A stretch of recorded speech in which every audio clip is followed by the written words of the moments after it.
जब पांडव, ध्यान करके सुनिए, जब पांडव सब धन को मामा शकुनी के द्वारा सब जीत लिया चतुराई से, तो पांडवों में, कौरवों में बहुत लंबा क्रोध ठन गया। जब क्रोध ठन गया तो इसे भरी सभा में पकड़ लाए द्रौपदी के लिए, तो किसी की गर्दन पांडवों के ऊपर वो नहीं उठी, क्योंकि जुआ में हार चुके थे। उसने,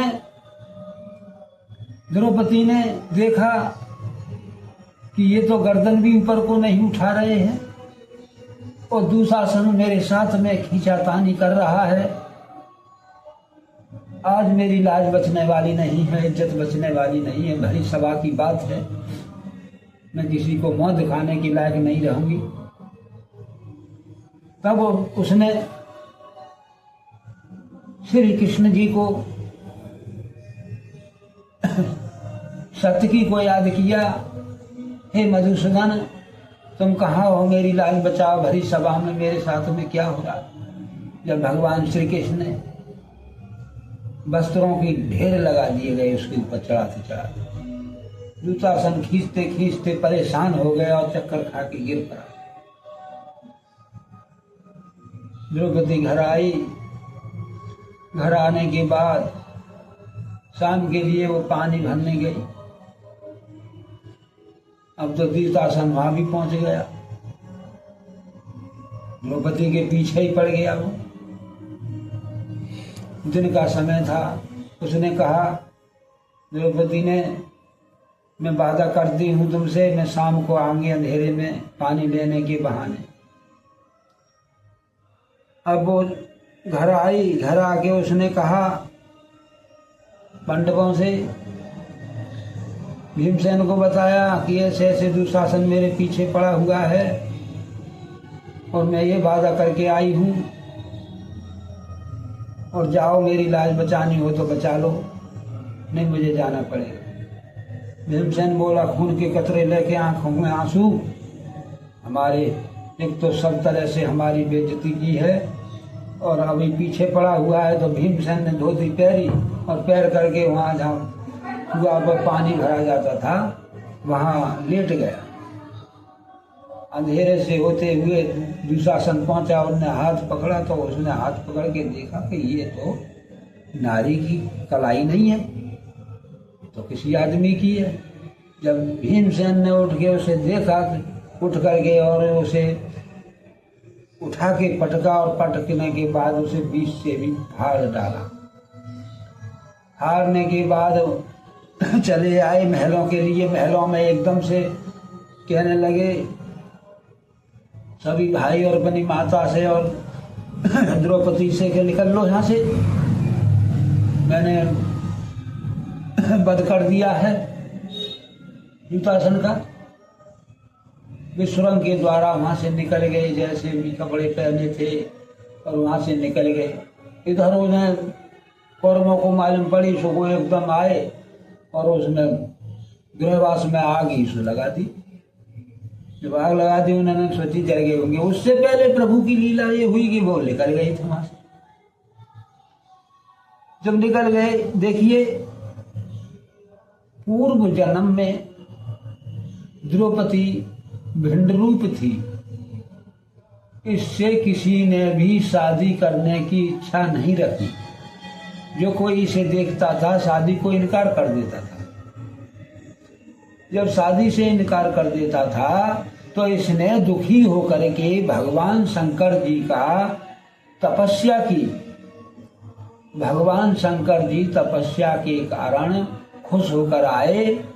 बोले, बेटी क्या चाहिए? कि प्रभु मुझसे कोई शादी नहीं करना चाहता, मुझे पति चाहिए।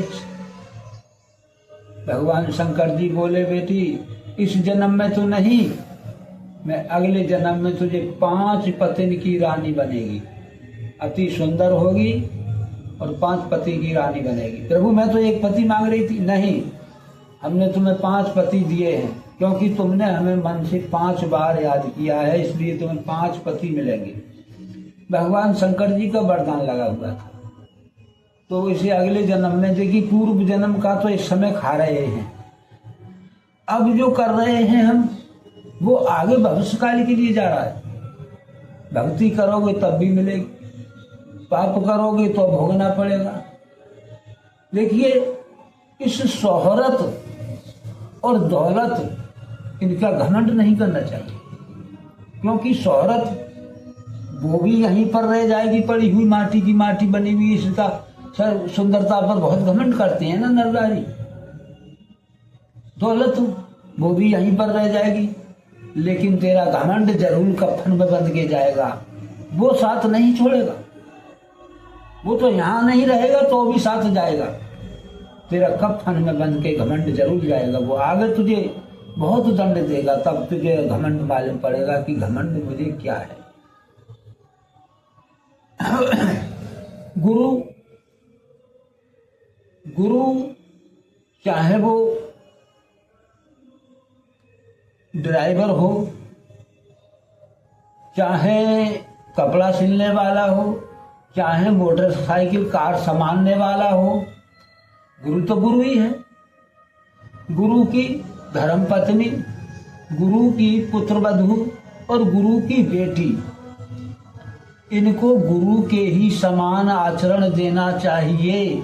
और यदि गलत करने पर सीधा नरक है, उसे कोई नहीं बचा सकता। गुरु ही तो एक ही है। गुरु ब्रह्मा, गुरु विष्णु, गुरु महेश्वर राय एक हैं। तो गुरु की शिक्षा के अनुसार ये ज्ञान आपको मिल रहा है। और देखिए, जब वो यहां से निकल के चले गए जंगल की ओर, तो पांडव जंगल में पहुंचे। जंगल में जाके बियाबान वन में रात्रि हो गई। वो वहां पर विश्राम कर रहे थे। कुंती और 4 पांडवा और भीमसेन पैरे पे लगा हुआ था। जब भीमसेन पैरे पे लगा हुआ था तो वहां अंबिक नाम का एक राक्षस था, और अंबिका नाम उसकी बहन का था। तो वो आपस में कहने लगे, बहन यहाँ मानुष गंध आ रही है, आज ऐसा लगता है बहुत दिन में मनुष्य का मांस मिलेगा खाने को, तू देख क्या। अंबिका जो है का मायावी थी और नौजवान शादी योग्य थी। उसके भाई ने, राक्षस ने उसे भेज दिया, जा देख के ला और बुला के ला। वहां देखे तो राक्षसी ने सोचा बहुत बलवान है, बड़े बड़े बार हैं, हाथ बलवानधारी है, शरीर बलवानधारी है। तो भीमसेन पैरे पे लगा हुआ था और वहां कुंती, द्रौपदी और 4 भाई सो रहे थे। उसने सोचा, राक्षसी ने, यदि मैं खाऊं इन्हें तो 2-4 दिन पेट भरेगा, इससे अच्छा है मैं इनसे शादी कर लूं। इससे तो 1-2 साल तो आनंद भोगेंगे, सुख भोगेंगे। तो अंबिका ने ये बात ठान करके माया रूप धारण किया, अति सुंदर बन के, और गहने पहन करके भीमसेन के पास पहुंची। बोली, महाराज मैं आपके पास आई हूँ, मैं आपसे शादी करनी चाहती हूँ, और देखिए मेरा भाई आ रहा होगा, बहुत राक्षस है, वो आपको मार डालेगा। उसने कही, भीमसेन बोले, देखिए हम किसी से नहीं डरते, और जल्दी से इन्हें अपने भाइयों को उठा दो, मैं ऐसा करती हूँ, तुम सबके सब मेरे पीठ पे बैठ जाओ, मैं सबको उड़ा ले जाती। नहीं, भाइयों को सोने दो, मैं अकेला ही काफी। इतने में ही वो राक्षस अंबिक नाम का वहां से चला। मेरी बहन नौजवान है, जरूर बातों में फंस गई। चलता हूँ, देखता हूँ। देखे तो लाल पीली आंखें करे हुए वो राक्षस आ रहा, आते हुए देखकर बोली अंबिका मेरा भाई आ रहा है, होशियार हो लो। भीमसेन बोला कोई बात नहीं, आने दो, क्योंकि भाई को अवतार था, ताकतवर था। जब वो आया, आकर के एकदम झपट्टा मारा, भीम जो है का पकड़ के खींच के दूर को ले गया। उन्होंने पेड़ मार हुआ, दोनों लंग से उनने पेड़ उखाड़ा, उनने उखाड़ा।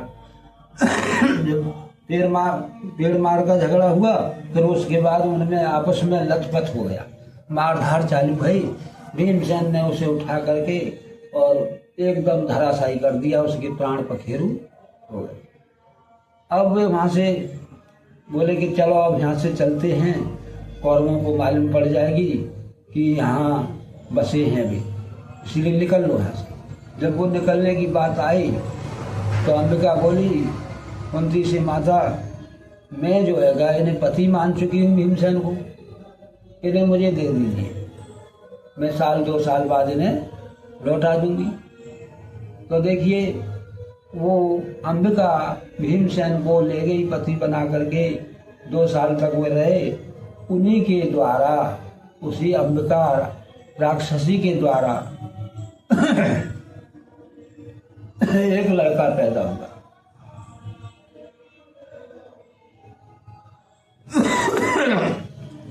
लड़का पैदा हुआ,